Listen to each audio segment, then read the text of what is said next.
The night was loud, music thumping, laughter spilling out of every corner, but inside the dimly lit club, a scream cut through the chaos. A girl's trembling voice begged, "Please, leave me alone." 3 men cornered her near the back exit, their shadows towering, their grins wicked. No one moved. No one dared. Until a massive figure appeared, the club's bouncer. Tattoos coiled around his arms like serpents, his eyes burning with something dangerous. He cracked his knuckles, stepping out of the dark. "Let her go," he growled. The thug sneered, "Who are you to tell us what to do, old man?" The bouncer's lips curled into a deadly smile. "I'm her brother." And that's when everything changed. Rain drizzled over Karachi's restless streets, painting everything silver and sorrowful. Inside Club Inferno, laughter masked the loneliness of those who came to forget. Behind the bar, Sana, 22, quietly stacked empty glasses, her mind elsewhere, her tuition fees unpaid, her landlord impatient, and her dream of becoming a nurse slowly slipping away. She hated working in a club, but what choice did she have? Her father had died in an accident, her mother bedridden, and her older brother Ayan, the one she'd once idolized, had vanished years ago after joining a gang.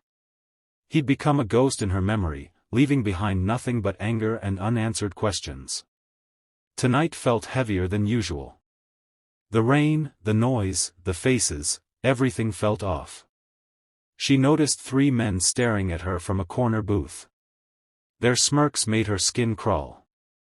One of them, wearing a gold chain and too much confidence, raised his glass toward her. "Come on, sweetheart, just one dance," he called, his friends laughing. Sana forced a polite smile. "Sorry, I'm working." But they didn't stop. Each time she passed, their words grew filthier, their hands bolder. The music grew louder, drowning out her discomfort, until one of them grabbed her wrist. "Don't act so pure now," he hissed. She yanked away. "Let go." People turned, some watching with pity, some pretending not to see. The bartender whispered, "Sana, go to the back. I'll get the bouncer." Her heart pounded as she ran toward the narrow hallway leading to the staff exit. Behind her, footsteps followed. "Hey, we're just having fun," one of them shouted. Panic rose in her throat. She pushed open the back door, only to find herself trapped in the alley, the men blocking her only escape. Ayan, now a bouncer with scars and silence for company, stood near the entrance. No one recognized him as Sana's brother, not even her. He had changed too much, his hair cropped short, his jaw hard, and his eyes carrying years of regret. He'd left the world of crime after one betrayal too many, after realizing his actions had destroyed more than they ever built. He'd searched for Sana for years but stayed hidden, ashamed, afraid she'd hate him. He heard the bartender yelling, "Ayan. Sana's in trouble." The guys from table 5 followed her.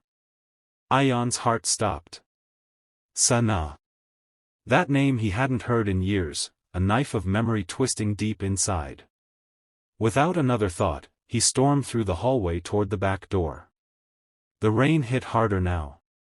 One of the thugs shoved Sana against the wall.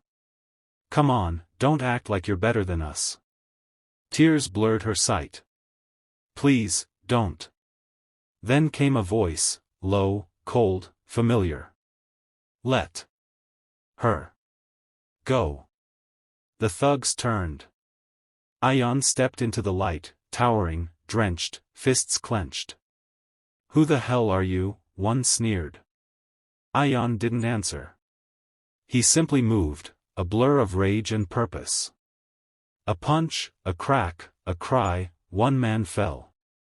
Another swung a bottle, Ayan ducked, countered, and slammed him against the wall. The third tried to run, but Ayan caught him by the collar. "You think you can touch her and walk away?" he hissed, his eyes burning red with fury. Sana stared, trembling, confused. "Who are you?" Ayan froze. He turned to her, breathing heavily. For a moment, the fierce bouncer vanished, replaced by the boy who once promised to protect her from every pain. "It's me," he said softly. "Sana, it's your brother." She stumbled back, shaking her head in disbelief. "No. You left us, you left me." Rain mixed with her tears. And before he could say another word, she ran. Ayan spent the next day haunted by her eyes, filled with hurt instead of relief. He'd dreamed of reunion for years, but not like this. He wanted to protect her, but she only saw the man who'd abandoned her. Sana didn't come to work the next night. She sat by her mother's bed, silently holding her hand. Her mother slept peacefully, unaware of the storm brewing in her daughter's heart. Her phone buzzed, a message from an unknown number. "Please. Let me explain. Just once." She almost ignored it, but something in her heart, some faint echo of love, made her reply. "Tomorrow. 8 p.m. At Baba's grave." Under the dim light of the graveyard lamps, Ayan waited. He placed a small bunch of white lilies, their father's favorite, on the grave. When Sana arrived, her face was cold, distant. "I don't want excuses," she said. "You deserve the truth," Ayan replied quietly. "I left because I thought I could protect you by staying away. The men I worked for, they were dangerous. I didn't want their shadows over you. I tried to get clean, but it took years." Sana's voice trembled. "You could have written. You could have called. I wanted to, but every time I tried, I thought, what if they find her because of me?" His voice cracked. "Sana, I never stopped loving you. You're the only reason I'm still breathing." Tears rolled down her cheeks, anger and love colliding. "Do you know what it was like? Growing up thinking you were dead? Watching mom fade a little every day?" Ayan bowed his head. "That's why I came back. I can't undo the past, but I can protect what's left." Just then, a loud crash echoed, two motorcycles roaring toward them. The same thugs, now bruised but vengeful, had followed Sana. "Looks like Big Brother wants another round," one shouted, pulling out a knife. Ayan pushed Sana behind him. "Stay back." The fight was brutal, desperate. Ayan fought like a man possessed, not to kill, but to protect. He took a blade to the arm, blood soaking his sleeve, but he didn't stop until both men were down, groaning on the wet ground.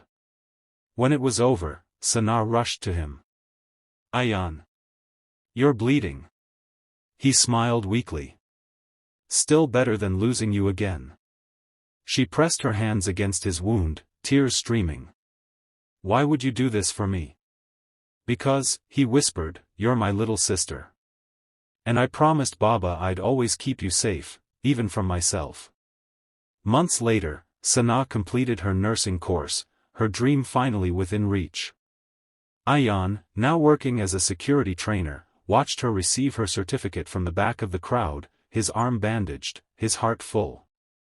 She spotted him, smiled, and for the first time in years, ran toward him. "You're staying this time, right?" she asked. He nodded, eyes misty. "For good."